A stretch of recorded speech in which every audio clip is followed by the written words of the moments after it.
Lu tahu nggak, ada satu perempuan yang bikin kekaisaran Romawi, negara terkuat di dunia waktu itu ketar-ketir takut. Dia bukan ratu glamour, bukan politisi licik, tapi prajurit penuh amarah yang memimpin pemberontakan paling brutal dalam sejarah Inggris kuno. Namanya Boudica. Dan kisahnya dimulai bukan dari ambisi, tapi dari penghinaan. Boudica lahir sekitar tahun 30 Masehi dari suku Celtic Iceni di Britania. Romawi menjajah wilayah itu. Ketika suaminya meninggal tahun 670 Masehi, Roma langsung melanggar janji. Mereka merampas tanah, menyita harta, dan memaksa aristokrat Iceni tunduk. Boudica mencoba melawan secara politik, tapi Romawi nggak peduli. Dia dipermalukan di depan rakyatnya dan dipukuli. Dua putrinya turut jadi korban kekejaman aparat Roma, dan di titik itu, sesuatu berubah. Seorang ratu berubah menjadi badai. Boudica bersumpah membalas semua itu.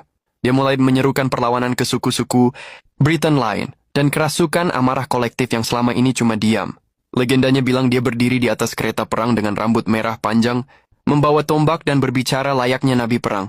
Ini bukan cuma pasukan kecil. Para sejarawan mencatat Boudica memimpin gelombang manusia dari seluruh Britania, sebuah kekuatan yang jumlahnya jauh melebihi seluruh legiun Romawi di provinsi itu. Target pertama, Camulodunum. Kota Romawi yang dibangun di atas tanah suci rakyat asli. Kota itu hancur total. Setelah itu, mereka menyerbu Londinium, London, dan Verulamium, dua pusat kekuatan Romawi di Britania. Pembalasan dendamnya brutal.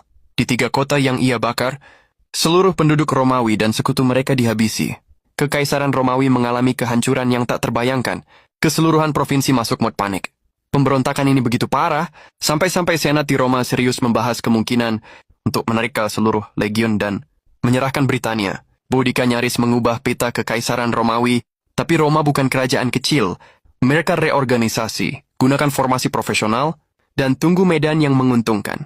Pertempuran terakhir terjadi di lokasi yang sampai hari ini masih misterius. Boudica memimpin pasukan besar, tapi sukunya bukan pasukan terlatih. Roma menggunakan taktik, formasi, dan disiplin untuk membalik keadaan. Kekalahan itu fatal. Boudica tidak pernah ditangkap.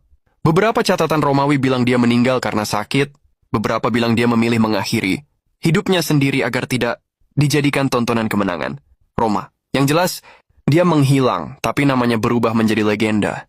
Sejarah mencatat dia sebagai salah satu pemimpin pemberontakan terbesar dalam catatan Roma, seorang perempuan yang berdiri melawan kekaisaran terkuat di dunia, bukan demi kekuasaan, tapi martabat dan kebebasan bangsanya. Hari ini, patungnya berdiri di samping sungai Thames menghadap London. Sebuah pesan untuk masa depan. Lebih baik mati sebagai manusia bebas daripada hidup sebagai budak. Boudica bukan sekadar ratu. Dia adalah simbol kemarahan yang membangun keberanian, dan bukti bahwa